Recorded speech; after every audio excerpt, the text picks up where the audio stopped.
Hello students, आइए देखते हैं जीव द्रव्य कुंचन के बारे में। जीव द्रव्य कुंचन क्या होता है इसको समझते हैं। उससे पहले हम लोग समझते हैं समपराशरी, अल्पराशरी और अतिपराशरी क्या होता है इसके बारे में।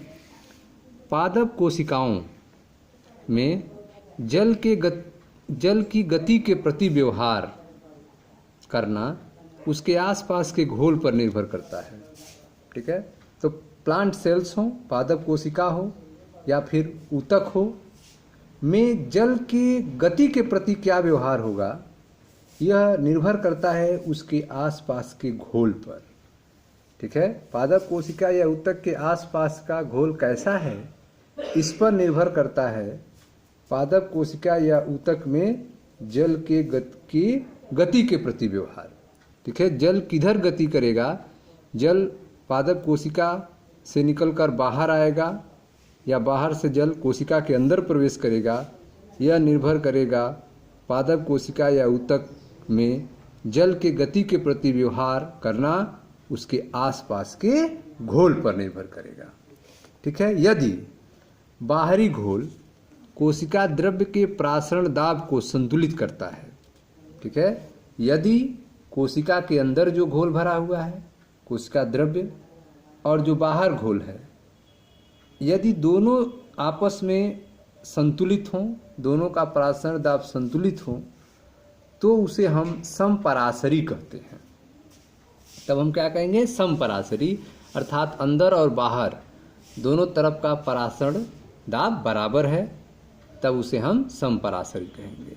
तो यदि बाहरी घोल कोशिका द्रव्य के परासरण दाब को संतुलित करता है तो उसे हम समपराशरी कहते हैं। ठीक है, यदि बाहरी विलयन, जो बाहर का विलयन है, यदि बाहरी विलयन कोशिका द्रव्य से अधिक तनुकृत है, बाहर वाला विलयन जो है कोशिका द्रव्य से क्या है, अधिक तनुकृत है, अधिक हल्का है और कोशिका द्रव्य उससे गाढ़ा है, तो उसे अल्प पराशरी कहते हैं। ठीक है, तो यदि बाहरी घोल कोशिका द्रव्य के प्रासरण दाब को संतुलित करेगा, बराबर होगा, तब उसे समपराशरी कहेंगे। और यदि बाहरी विलयन कोशिका द्रव्य से अधिक तनुकृत होगा, अधिक डाइल्यूट होगा, तब उसे अल्प पराशरी कहते हैं।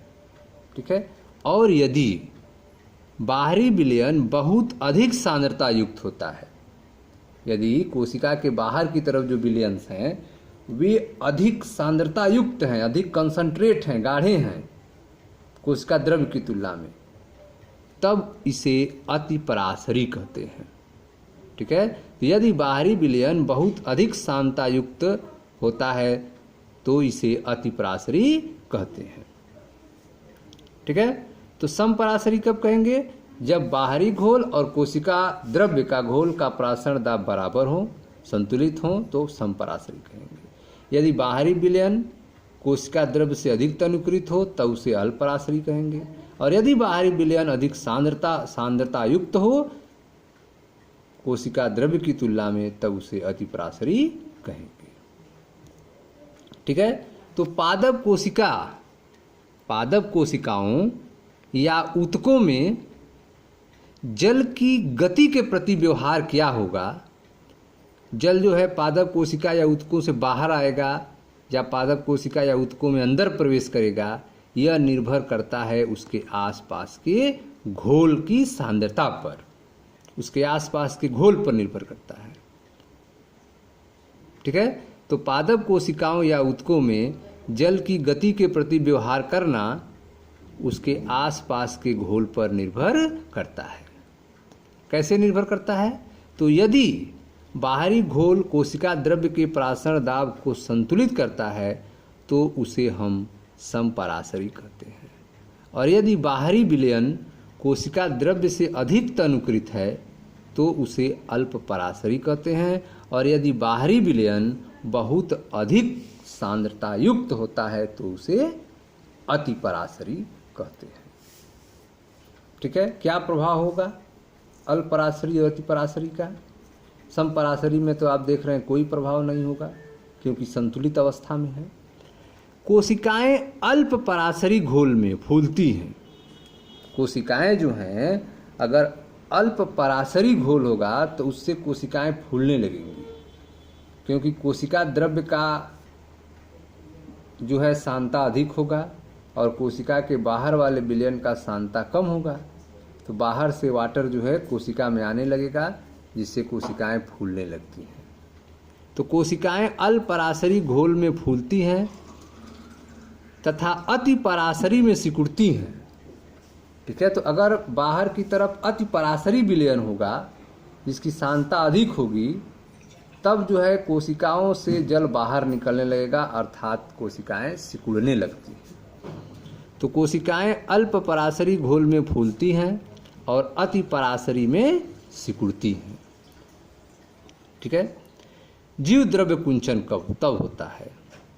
ठीक है, जीव द्रव्य कुंचन तब होता है जब कोशिका से पानी बाहर गति कर जाए। ठीक है, कोशिका के अंदर से पानी बाहर गति कब करेगा? अति पराशरी विलयन में करेगा। ठीक है, जब अति पराशरी विलयन होगा अर्थात बाहरी विलयन जो होगा बहुत अधिक सांद्रता युक्त होगा कोशिका द्रव्य की तुलना में, तो कोशिका से पानी बाहर गति कर जाएगा। तो उस अवस्था में जीव द्रव्य कुंचन होगा, जीव द्रव्य सिकुड़ जाएगा तथा पादप कोशिका की कोशिका झिल्ली सिकुड़कर कोशिका भित्ति से अलग हो जाती है। ठीक है, तो उस अवस्था में पादप कोशिका की जो कोशिका झिल्ली होगी, जो सेल मेम्ब्रेन होगा, वह सिकुड़कर सेलवाल से अलग हो जाता है। ठीक है, तो जीव द्रव्य कुंचन तब होता है जब कोशिका से पानी बाहर गति कर जाए तथा पादप कोशिका की कोशिका झिल्ली सिकुड़कर कोशिका भित्ति से अलग हो जाती है। यह तब होता है जब एक कोशिका या ऊतक को अति पराशरी घोल में डाला जाता है। ठीक है, तो जब कोशिका या ऊतक को अति पराशरी घोल में डालेंगे, अर्थात बाहर जो विलयन होगा उसकी सांद्रता जो है अधिक होगी। जब बाहरी विलयन की सांद्रता बहुत अधिक हो कोशिका द्रव्य की तुलना में, तब उसे अति पराशरी विलयन कहेंगे। उस समय जीव द्रव्य कुंचन की घटना होगी। ठीक है, तो यह तब होता है जब एक कोशिका या ऊतक को अति पराशरी घोल में डाला जाता है। सबसे पहले जीव द्रव्य से पानी बाहर आता है। ठीक है, सबसे पहले पानी जो है वह जीव द्रव्य से आएगा, उसके बाद फिर रसधानी से पानी वापस बाहर आएगा, वैकोल से बाहर पानी निकलने लगेगा। ठीक है, तो सबसे पहले जीव द्रव्य से पानी बाहर आता है, फिर रसधानी से। जब कोशिका से विसरण द्वारा पानी निकलकर, ठीक है, जब कोशिका से विसरण द्वारा पानी निकलकर बाह्य कोशिका द्रव्य में जाता है, जब कोशिका से विसरण द्वारा पानी निकलकर बाह्य कोशिका द्रव्य में जाता है, तब जीव द्रव्य कोशिका भित्ति से अलग हो जाती है। ठीक है, तो जब कोशिका से विसरण द्वारा पानी निकलकर बाह्य कोशिका द्रव्य में जाता है, तब जीव द्रव्य कोशिका भित्ति से अलग हो जाती है और इसे कोशिका का जीव द्रव्य कुंचन कहा जाता है। ठीक है, इस अवस्था को क्या कहेंगे? इस अवस्था को कोशिका का जीव द्रव्य कुंचन कहेंगे। कब कहेंगे? जब कोशिका से विसरण द्वारा पानी निकलकर बाह्य कोशिका द्रव्य में जाता है, तब जीव द्रव्य कोशिका भित्ति से अलग हो जाता है और इसे कोशिका का जीव द्रव्य कुंचन कहा जाता है।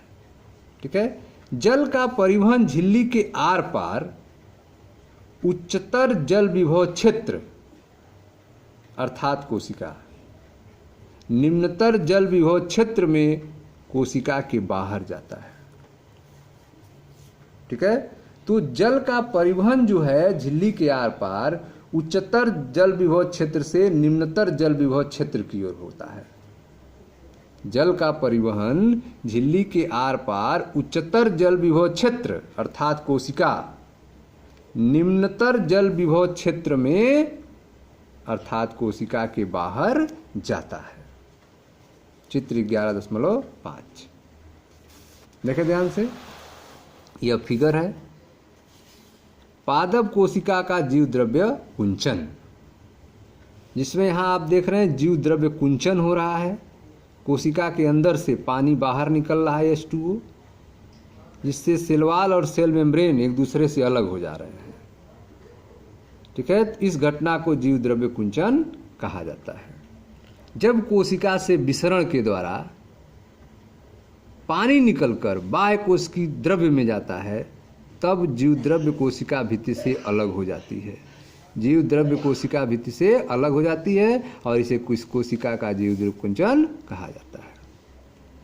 ठीक है, यह कब होता है? अति पराशरी विलयन में होता है, जब बाहर जो है गाढ़ा घोल होता है। किसकी तुलना में? कोशिका द्रव्य की तुलना में। ठीक है, यह जीव द्रव्य कुंचन हो गया। यहाँ आप देखें, यह दूसरा स्थिति है। इसमें जो है बाहर का घोल हल्का है, सांद्रता कम है, और कोशिका के अंदर की सांद्रता अधिक है। तो जब कोशिका के अंदर की सांद्रता अधिक होगी, बाहर विलयन जो होगा वो अधिक तनुकृत होगा, अर्थात अल्प पराशरी कहेंगे इस अवस्था को। ठीक है, यदि बाहरी विलयन कोशिका द्रव्य से अधिक तनुकृत हो तो उसे अल्प पराशरी कहेंगे। और इस समय जो है वाटर जो है अंदर आने लगेगा, वाटर जो है अंदर आने लगेगा। ठीक है, और यह फ्लैसिड ढीला हो जाएगा। सम पराशरी की घटना अगर होगी तो दोनों तरफ बराबर होगा सम पराशरी की घटना में।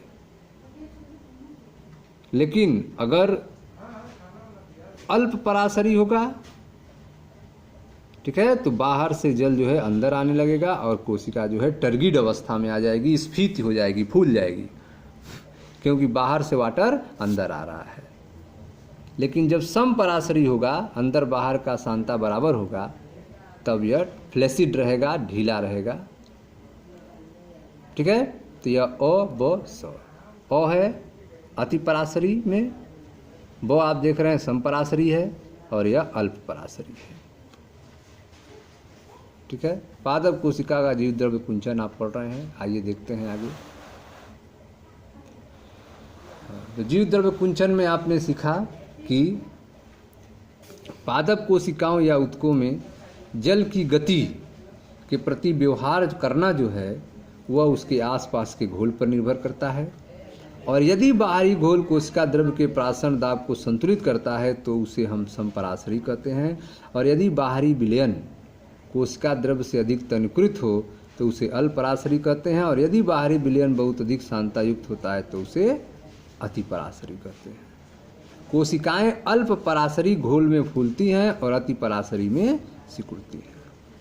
ठीक है, जीव द्रव्य कुंचन तब होता है जब कोशिका से पानी बाहर गति कर जाए तथा पादप कोशिका की कोशिका झिल्ली सिकुड़कर कोशिका भित्ति से अलग हो जाती है। यह तब होता है जब एक कोशिका या ऊतक को अति पराशरी घोल में डाला जाता है। सबसे पहले जीव द्रव्य से पानी बाहर आता है, फिर रसधानी से आता है। जब कोशिका से विसरण द्वारा पानी निकलकर बाह्य कोशिका द्रव्य में जाता है, तब जीव द्रव्य कोशिका भित्ति से अलग हो जाती है और इसे कोशिका का जीव द्रव्य कुंचन कहा जाता है। ठीक है, जल का परिवहन झिल्ली के आर पार उच्चतर जल विभव क्षेत्र अर्थात कोशिका से निम्नतर जल विभव क्षेत्र में अर्थात कोशिका के बाहर जाता है। ठीक है, जीव द्रव्य कुंचित कोशिका में कोशिका भित्ति एवं संकुचित जीव द्रव्य के बीच की जगह को कौन भरता है? ठीक है, ये प्रश्न है कि जीव द्रव्य कुंचित कोशिका में कोशिका भित्ति और संकुचित जीव द्रव्य के बीच की जगह को कौन भरता है? ठीक है, तो आइए समझते हैं। जब कोशिका या ऊतकों को समपराशरी घोल में रखा जाता है, ठीक है, समपराशरी घोल, तो जल का कुल प्रभाव अंदर या बाहर की ओर नहीं होता है। नेट इफेक्ट जो है बराबर रहता है, कोई प्रभाव नहीं दिखाई देगा। तो जब कोशिका या ऊतक को समपराशरी घोल में रखा जाता है तो जल का कुल प्रभाव अंदर या बाहर की ओर नहीं होता है। यदि बाह्य घोल जीवद्रव्य के पराशरी दाब को, यदि बाह्य घोल जीवद्रव्य के पराशरी दाब को संतुलित रखता है तो इसे समपाराशरी कहते हैं। ठीक है। कोशिकाओं में जब जल अंदर और बाहर समान रूप से प्रभावित होता है तो कोशिकाएं साम्यावस्था में कही जाती हैं। तब कोशिका को ढीला या फ्लैसिड कहा जाता है, जैसे दूसरा फिगर। ठीक है। यह दूसरी अवस्था है जिसमें कोशिका क्या है, फ्लैसिड है, ढीला है। यह कब होगा, समपराशरी विलयन में होगा। ठीक है। तो समपराशरी विलयन में कब होगा, जब कोशिका या ऊतक को समपराशरी घोल में रखा जाता है तो जल का कुल प्रभाव अंदर या बाहर की ओर नहीं होता है। यदि बाह्य घोल जीवद्रव्य के परासारी दाब को संतुलित रखता है तो इसे समपरासारी कहते हैं। कोशिकाओं में जब जल अंदर और बाहर समान रूप से प्रभावित होता है तो कोशिकाएं साम्यावस्था में कही जाती हैं। तब कोशिका को ढीला या फ्लैसिड कहा जाता है। ठीक है। अब आते हैं तीसरे के, चर्चा करते हैं। देखें, जीव द्रव्य कुंचन की प्रक्रिया प्रायः प्रतिवर्ती होती है। ठीक है। तो जो जीव द्रव्य कुंचन है उसकी प्रक्रिया जो है वह प्रायः प्रतिवर्ती होती है। जब कोशिकाओं को अल्प पराशरी घोल विलयन में रखा जाता है, कोशिकाओं को किस में रखा जाए, अल्प पराशरी विलयन, अर्थात बाहरी विलयन कोशिका द्रव्य से अधिक तनुकृत हो। बाहरी विलयन जो है वो कोशिका द्रव्य से अधिक क्या हो, तनुकृत हो। बाहर वाला हल्का हो और अंदर वाला गाढ़ा हो। ठीक है। तो जब कोशिका को अल्प पराशरी घोल उच्च जल विभव या जीव द्रव्य की तुलना में तनुकृत, ठीक है, ऐसे विलयन में रखा जाता है तो कोशिका में जल विसरित होता है। कोशिका में जल क्या होता है, विसरित होने लगता है और जीव द्रव्य को भित्ति के विरुद्ध दबाव बनाने का कारण बनता है।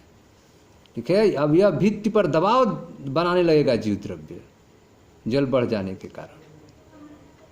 तो कोशिका में जल विसरित होता है और जीव द्रव्य को भित्ति के विरुद्ध दबाव बनाने का कारण बनता है, जिसे स्फीति दाब कहा जाता है।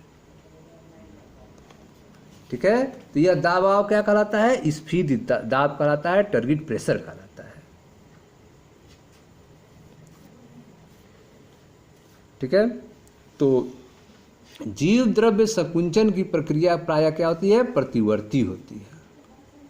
जैसे यहाँ बाहर निकल रहा था तो यहाँ पे अंदर भी आ सकता है, तो यह प्रतिवर्ती होती है। तो जब कोशिका को अल्पराशरी घोल, अल्पराशरी घोल मतलब उच्च जल विभव या जीव द्रव्य की तुलना में तनुकृत विलयन में रखा जाता है तो कोशिका में जल विसरित होता है और जीव द्रव्य को भित्ति के विरुद्ध दबाव बनाने का कारण बनता है, जिसे स्फीति दाब कहा जाता है। ठीक है। पानी घुसने के कारण जीव द्रव्य द्वारा, पानी घुसने के कारण जीव द्रव्य द्वारा प्रकट किए गए कठोर भित्ति के विपरीत दाब को दाब विभव कहते हैं। ठीक है। वाईपी कहा जाता है। ठीक है।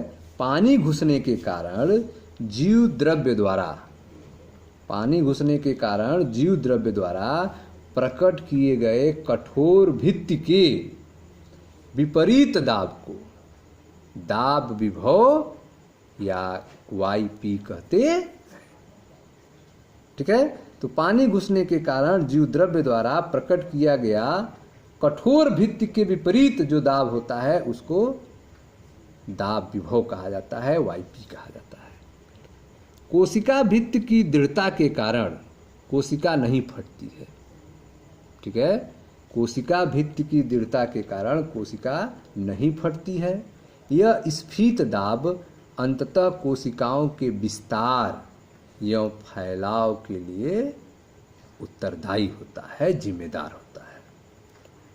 ठीक है। तो पानी घुसने के कारण जीव द्रव्य द्वारा प्रकट किए गए कठोर भित्ति के विपरीत दाब को दाब विभव वाईपी कहते हैं। ठीक है। कोशिका भित्ति की दृढ़ता के कारण कोशिका नहीं फटती है। यह स्फीति दाब अंततः कोशिकाओं के विस्तार एवं फैलाव के लिए उत्तरदायी होता है। ठीक है स्टूडेंट्स, तो यह था जीव द्रव्य कुंचन के बारे में। Thank you.